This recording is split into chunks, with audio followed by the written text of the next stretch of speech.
साथियों नमस्कार। आज हम सीआईबी के फर्स्ट पेपर एबीएम के न्यूमेरिकल्स का नेक्स्ट पार्ट देख रहे हैं।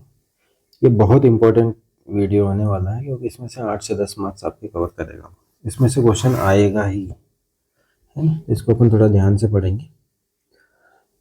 सबसे पहला है बाइनोमियल डिस्ट्रीब्यूशन। बाइनोमियल डिस्ट्रीब्यूशन मतलब कि बाइनोमियल नाम से ही पता चल रहा है जिसके दो आउटपुट होते हैं ना। किसी काम के दो आउटपुट हो उसे अपन बाइनोमियल डिस्ट्रीब्यूशन कहते हैं। वैसे बाइनोमियल डिस्ट्रीब्यूशन एक बहुत बड़ा पार्ट है, बाकी अपन इसके ज़्यादा अंदर नहीं घुसेंगे। जो जो अपने काम की चीज़ें वो अपन करके आगे बढ़ जाएंगे, है ना। तो इसमें जैसे n इक्वल टू होता है repeated independent trial, p probability of success, x equal to number of success, है ना। तो इसका फॉर्मूला अगर अपन देखें, सबसे पहले तो एक चीज़ ये रटी लो, p plus Q equal to 1 होता है ना। इसको अपन बहुत जगह यूज़ करेंगे, p plus Q equal to 1। अब बाइनोमियल डिस्ट्रीब्यूशन का formula F of x equal to N C X P to the power X Q to the power N minus X, है ना। एन जो है टोटल नंबर ऑफ ट्रायल है, X जो है probability of success है ना। P is the probability of success और क्यू उसका मतलब जो प्रोबेबिलिटी ऑफ फेलियर है ना। वन एक छोटा सा क्वेश्चन देखते हैं। You toss a coin 10 times and you want to get head 4 times, है ना। and probability of getting head is 0.5। तो इसमें सभी चीज़ें दे रखी है। देखो, आपने सिक्के को 10 बार टॉस किया तो n इक्वल टू 10 हो गया। आपके सक्सेस क्या है, हेड आने के 4 हो गई। प्रोबेबिलिटी दे रखी है 0.5, तो क्यू अपन already p plus Q equal to 1 से निकाल ही लेंगे, तो क्यू की वैल्यू 0.5 आ गई, है ना। अब ये जो फॉर्मूले दे रखे हैं 4, ये आपके 5 मार्क्स हो सकते हैं एग्जाम में। इनको बिल्कुल अपने को याद कर लेना, रट लेना है जो भी है ना। बाइनोमियल थ्योरम से डायरेक्ट क्वेश्चन पूछे जाएंगे। यहाँ पे ज़्यादा टफ क्वेश्चन नहीं आएगा, तो यही एन की वैल्यू दे देंगे आपको, पी की वैल्यू दे देंगे, तो आपसे ये सब चीज़ें पूछेंगे। तो आपको ये जब फॉर्मूले याद होंगे तब ये अप्लाई कर पाओगे आप, है ना। तो पहले अपन फॉर्मूला देखते हैं। सबसे पहले मीन, बाइनोमियल थ्योरम का मीन क्या होता है, तो N into P, number of trial into probability. उसका वेरिएंस क्या होता है, एन पी क्यू। इसको हटा दो, इसको देखना ही नहीं अपने को, सिर्फ एन पी क्यू। इधर मीन एन पी है तो उसमें क्यू आगे मल्टीप्लाई कर लो, है ना। अब स्टैंडर्ड डिविएशन, ये अपने को पता है कि रूट ऑफ वेरिएंस होता है, तो जब आप वेरिएंस निकाल लोगे तो स्टैंडर्ड डिविएशन निकल ही जाएगा अपने आप।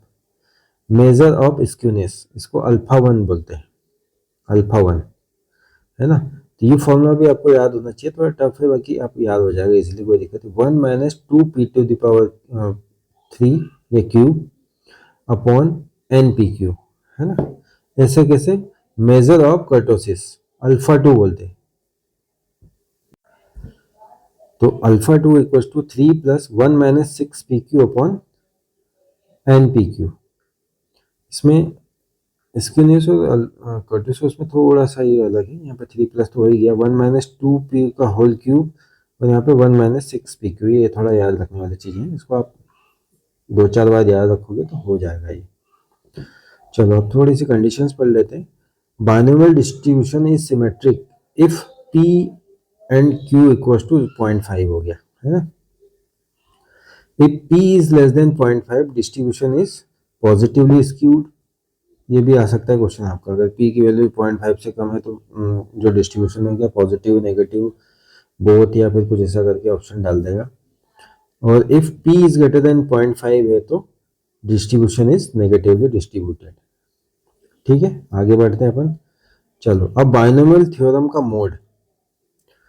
मोड अगर निकालना है तो m equals to n plus 1 into P.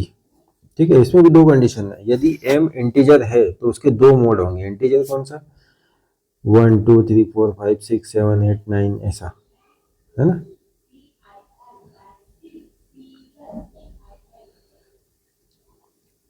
m अगर इंटीजर है तो ठीक है, नॉन अगर m इंटीजर नहीं है, जैसे 1.5 2.5 ऐसा कुछ आ गया, then mode is integral part of lying between m-2 and m। ये दोनों कंडीशन आपको बिल्कुल याद होना चाहिए। अगर m इंटीजर है तो m और m-1 दो मोड होंगे, अगर m इंटीजर नहीं है तो m और m-2 के बीच में का मोड लाई करेगा। ये डायरेक्ट क्वेश्चन पूछ लिया जाएगा आपसे एग्जाम में, है ना। ये 1 मार्क हो सकता है यहाँ पे आपका। आगे चलो अपन देखते हैं इसका। If 10 coins are thrown simultaneously find probability of getting exactly 3 heads, है ना। तो प्रोबेबिलिटी ऑफ गेटिंग हेड कितना होगा 1/2, n इक्वल टू 10 दे रखा है, p की वैल्यू अपन ने निकाल ली, q की वैल्यू निकल ही जाएगी, x इक्वल टू 3 दे रखा है। बस अपन बायनॉमियल थ्योरम के उसमें पुट कर देंगे, NCx मतलब 10c3, p to the power x मतलब 0.5 की power 3, q to the power n-x मतलब 10-3। इसको सॉल्व करेंगे तो आपका आंसर आ जाएगा। ये सिंपल सा क्वेश्चन है, ऐसा ही आ सकता है एग्जाम में आपका, ठीक है।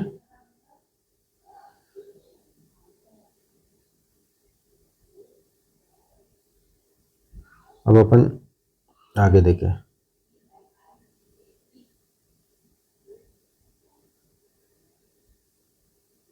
ये क्वेश्चन अपने काम का है। Compute the mean standard deviation coefficient of skewness kurtosis mode for the binomial distribution when p की वैल्यू दे रखी है अपनी 0.7, n की वैल्यू दे रखी है 60। तो q अपन निकाल ही लेंगे, p plus Q equal to 1 से, तो q की वैल्यू 0.3 आ जाएगी। सबसे पहले पूछा है मीन अपने को मालूम है np इक्वल टू 60 इंटू 0.3, है ना। फिर वेरिएंस NPQ होता है, ये भी अपन फॉर्मूला में पुट करके सीधे वैल्यू, ठीक है। Standard deviation root of variance होता है तो इसका रूट निकाल लेंगे। Measure of coefficient of skewness 1 minus 2p to the power whole square upon NPQ, ठीक है। इससे आंसर निकल जाएगा और इससे किसका कर्टोसिस। तो ये क्वेश्चन जो है इसको बिल्कुल आप एक बार कुछ नहीं बने तो बायनॉमियल थ्योरम में ये क्वेश्चन जरूर कर लेना, ऐसा कैसा क्वेश्चन आ जाएगा एग्जाम में आपका, ठीक है। चलो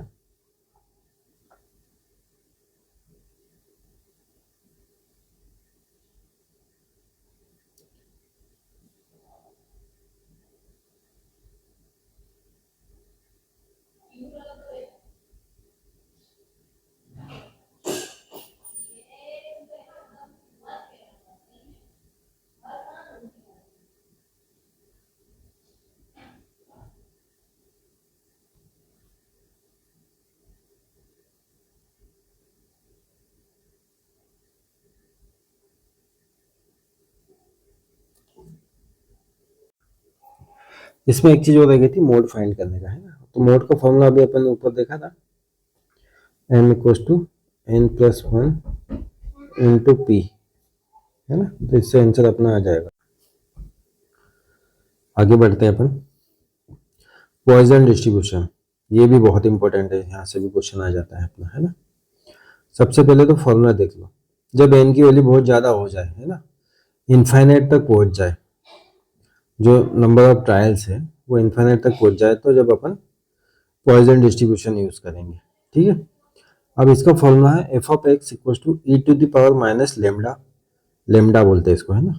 ये जो ऐसा ऐसा होता है इसको लेमडा बोलते हैं, ग्रीक वर्ड है ये। Lambda two the power x upon x factorial. यहाँ पे ई की जो वैल्यू होती है अपने को याद रख लेना, ई इक्वल टू होता है 2.7183, 2.7183। एक बार एक दो बार पढ़ोगे तो याद हो जाएगी। अब इसमें भी वही, पॉइजन में भी mean, variance, measure of skewness, measure of kurtosis और मोड, ये बहुत इंपॉर्टेंट है, यहाँ से क्वेश्चन जरूर पूछा जाएगा जी, ठीक है। आपको लेमडा की वैल्यू दे देंगे और ये सब चीजें पूछेंगे। तो मीन लेमडा है, वेरिएंस लेमडा है, स्क्यूनेस 1 अपॉन लेमडा है बीटा 1, और measure of kurtosis beta 2 equal to 3 plus 1 by lambda है। बहुत इजी फॉर्मूले है, आसानी से याद हो जाएंगे अपने को, है ना। Mode, if lambda is not integer integer जैसे कि 1.2 आ जाए या फिर 1.3 आ जाए, तो उसके दो मोड होंगे, लेमडा -1 और लेमडा। ठीक है, तो if lambda integers, then there are two modes, and thus the distribution is binomial, and two modes are lambda -1 और lambda dash। ऐसा करके आपको एक स्टेटमेंट में भी क्वेश्चन पूछ सकते हैं कि अगर लेमडा इंटीजर नहीं है देन उसके मॉड क्या होंगे, तो अपने को आंसर ये मार्क करना है। ठीक है, चलो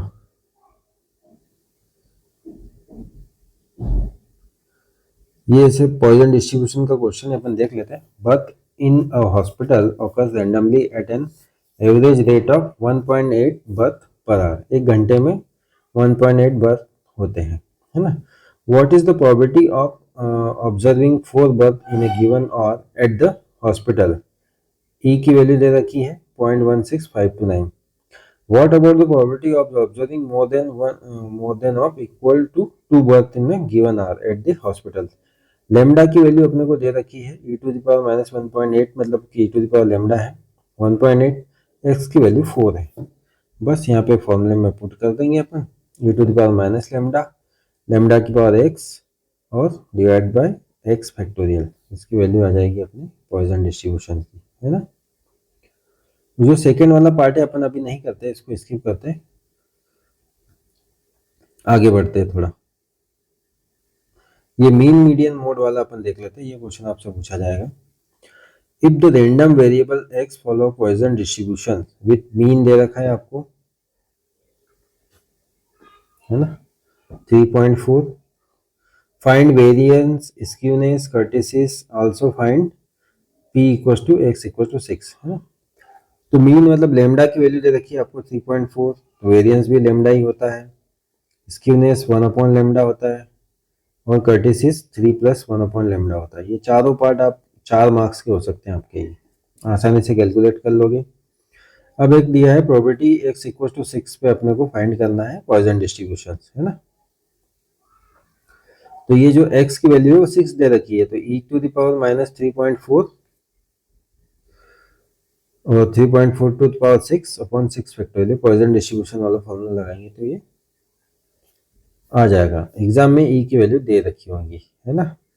जैसे ये कर्टेसिस है अपना, सॉरी स्क्यूनेस है, अगर इसकी ये अपन ने उधर थ्योरी में मैं पढ़ाऊंगा, बीटा 1 इक्वल टू 0 तो सिमेट्रिक होगा, और बीटा 1 इज ग्रेटर देन 0 तो पॉजिटिव होगा, बीटा 1 इज लेस देन 0 है तो नेगेटिव स्क्यूड होगा, है ना। ऐसा कैसा, कर्टेसिस के केस में बीटा 2 अगर 3 होगा तो मेसोकर्टिक होगा, बीटा 2 ग्रेटर देन 3 होगा तो लेप्टोकर्टिक होगा, और लेस देन 3 होगा तो प्लेटोकर्टिक होगा। ठीक है, ये थोड़ी याद रखने की चीजें एग्जाम में पूछ लेते हैं कभी कभी।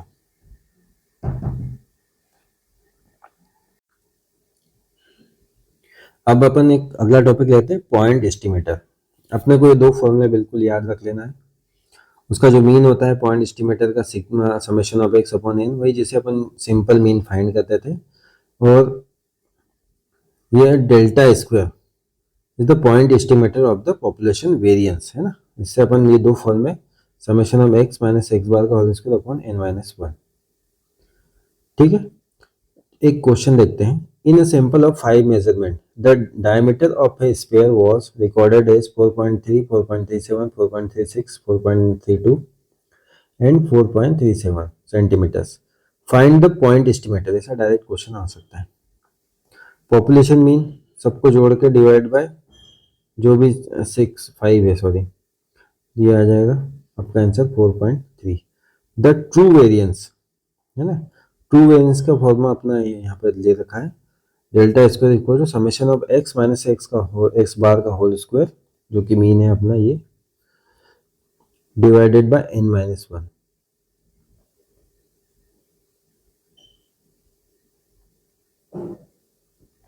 बस तो इससे यहाँ पे इसको एक्सपेंड करके आंसर निकाल लेंगे।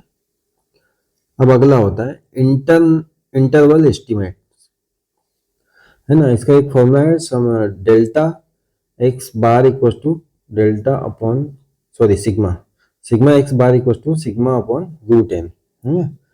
स्टैंडर्ड एरर ऑफ मीन भी बोलते हैं अपन इसको, ये अपन ने पहले भी एक लेक्चर में कर रखा है। ये सबसे इम्पोर्टेंट टॉपिक है। How to find confidence interval if confidence level is given, है ना। इसमें से 1 से 2 नंबर का क्वेश्चन आ ही जाएगा आपको। इसको बिल्कुल याद करके जाना, कुछ भी नहीं है इसमें। x plus minus z into sigma x bar, ये फॉर्मूला बिल्कुल याद होना चाहिए। अपर लिमिट के लिए प्लस ले लेंगे, लोअर लिमिट के लिए माइनस ले लेंगे, है ना। x जो है अपना मीन है, delta sigma x bar standard error of mean, sigma standard deviation, z value that we will get from probability table, है ना। तो आपको क्या है कि कहीं कॉन्फिडेंस लेवल दे रखा है, तो अपने से अपन क्या करेंगे कि z की वैल्यू अपन यहाँ से 3 तो कम से कम आप याद ही कर लेना। अगर 68.3% है तो कॉन्फिडेंस लेवल अगर है तो z की वैल्यू 1 है, 95.5% है तो z की वैल्यू 2 है, 99.7% है तो z की वैल्यू 3 है। ये तीनों ही आते हैं कि भैया 68.3% अगर कॉन्फिडेंस लेवल है तो आप आंसर बताओ, ऐसा करके। Upper limit of confidence level क्या होगी, lower limit of confidence level क्या होगी, है। ये बस कुछ नहीं करना, मीन की वैल्यू फाइंड पुट कर देना, डेल्टा एक्स बार की सिग्मा एक्स बार की वैल्यू पुट कर देना है, और जेड की वैल्यू अपने को ये 3 याद कर लोगे, इसमें ही काम हो जाएगा आपको। इसके अलावा अगर जेड की वैल्यू अगर इसके अलावा कुछ और आ जाती तो अपन ऐसे देखेंगे, सी द कॉन्फिडेंस लेवल 68.3 कैसे निकाला है इसको, है ना। अब उसमें क्या करना है, मल्टीप्लाई इट बाय 100, इसको 100 से गुणा कर लो 68.3 को। नाउ डिवाइड इट बाय 2, इसको 2 से डिवाइड कर लो, 3415, है ना। Put decimal at fourth place, तो चौथे इसमें अंक पे अपने को डेसिमल पुट कर देना, तो 1 2 3 4 5, तो 0.3415, है ना। अब अपन प्रोबेबिलिटी टेबल में देखेंगे कि 0.3415 कहाँ पे आ रहा है। 0.34,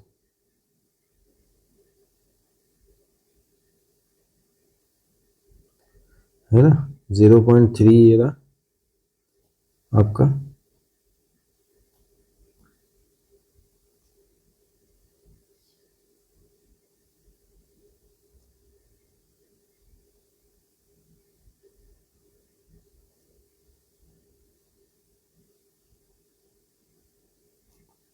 सॉरी ये यहाँ पे ये 1 पे आ रहा है, तो z की वैल्यू अपनी 1 हो जाएगी यहाँ पे। ऐसे अपन z की वैल्यू फाइंड कर लेंगे, ठीक है। ये फॉर्मूला जरूर याद करके जाना, इस पर क्वेश्चन बनेंगे ही, बहुत इजी है, इजी तरीके से पूछा जाता है, जो तो घुमा फिरा के भी नहीं पूछेंगे आपसे।